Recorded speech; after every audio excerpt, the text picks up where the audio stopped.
आप pregnancy plan कर रही हैं, यानी कि गर्भ धारण करने की कोशिश कर रही हैं, तो बहुत सी बार मन में ख्याल आता है कि चाय पी जाए या नहीं पी जाए। चाय पीने से प्रेगनेंसी रुकने में किसी प्रकार का कोई नुकसान होगा या फ़ायदा होने वाला है, इसके बारे में आज हम यहाँ पे डिटेल में जानेंगे। मैं डॉक्टर दीप्ति जैन, गायनेकोलॉजिस्ट, आपको डिटेल में ये समझाऊंगी कि चाय पीने से एक्चुअली अगर आप प्रेगनेंसी प्लान करना चाहती हैं, प्रेग्नेंट होना चाहती हैं, तो वो आपको फ़ायदा करेगी या करेगी नुकसान। इसके बारे में बहुत सारी सेइंग्स हैं। वो इसलिए हैं क्योंकि चाय के अंदर दो इम्पॉर्टेंट चीज़ें होती हैं, एक तो एंटीऑक्सीडेंट्स और एक कैफीन। एक चीज़ फ़ायदा करती है, एक चीज़ नुकसान। तो एक्चुअली चाय गर्भधारण में फ़ायदा करती है या नुकसान, चलिए जानते हैं इसी के बारे में।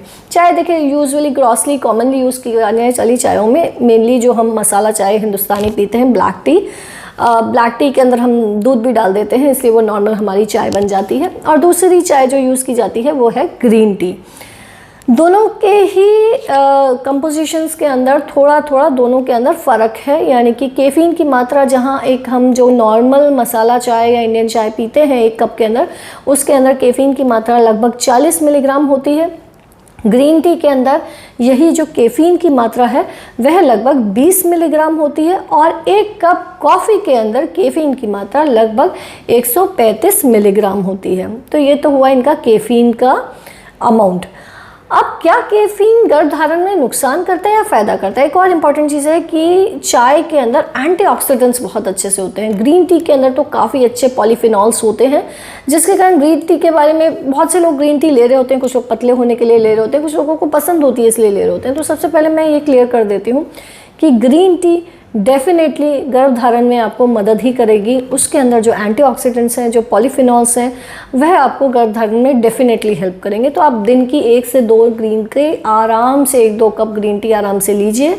वह नुकसान करने की जगह आपको फ़ायदा करेगी, क्योंकि उसके अंदर जो एंटीऑक्सीडेंट्स हैं, पॉलीफिनॉल्स हैं, वह स्पर्म की और एग की, यानी कि शुक्राणु और अंडे दोनों की ही क्वालिटी को इम्प्रूव करता है। तो हस्बैंड और वाइफ दोनों ही ग्रीन टी का 2-3 कप तक भी प्रयोग कर सकते हैं, उसमें कोई मनाही नहीं है। अब आते हैं हम ग्रीन टी के ऊपर। जो हमारी नॉर्मल चाय होती है, अब उसका क्या किया जाए? जो नॉर्मल इंडियन चाय, अदरक चाय, इलायची चाय, मसाला चाय तो जो हमारी नॉर्मल चाय होती है उसके अंदर भी जैसा कि मैंने बताया कि 40 mg कैफीन होता है एक कप के अंदर। उसके अंदर भी एंटीऑक्सीडेंट्स होते हैं और स्टडीज़ ये कहती हैं, रिसर्च ये कहती है कि 200 मिलीग्राम तक की कैफीन आपको गर्भ धारण करने में बिल्कुल भी नुकसान नहीं करती है, बल्कि आपको फ़ायदा करती है। जी हाँ, तो आप अगर दिन के 2 से 3 कप चाय पी रही हैं तो आप उसे आराम से पी सकती हैं। यह आपको गर्भधारण में नुकसान नहीं करेगा, बल्कि गर्भधारण में आपको हेल्प कर सकता है, क्योंकि इसके अंदर एंटीऑक्सीडेंट्स होते हैं। परंतु हाँ, 300 मिलीग्राम के ऊपर आप जाना अवॉइड करें। But 300 milligram is too high, क्योंकि एक कप में तो सिर्फ 40 मिलीग्राम ही है। तो 300 मिलीग्राम का मतलब है कि आप दिन के 7 या 8 कप से ऊपर पी रही हैं, तो ज़रूर आपको रिस्ट्रिक्ट करने की ज़रूरत है। हाँ, लेकिन जो ये कॉफ़ी होती है उसके अंदर कैफीन थोड़ा ज़्यादा होता है, इसलिए कॉफ़ी को बहुत ज़्यादा पीने के लिए मना किया जाता है।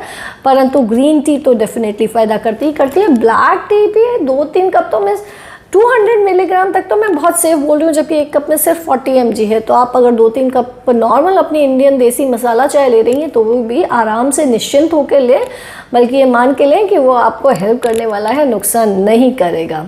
आई होप चाय को लेके आपके कन्फ्यूजन क्लियर हो गए होंगे। अगर आपको और भी किसी प्रकार के कन्फ्यूजन है कि एग क्वालिटी को कैसे इम्प्रूव किया जा सकता है या फर्टिलिटी होने के कौन से फर्टाइल डेज हैं, आप इनके बारे में जानना चाहती हैं, तो आप डेफिनेटली हमारा चैनल सब्सक्राइब कर सकती हैं और इन सभी के बारे में जान सकती हैं। धन्यवाद।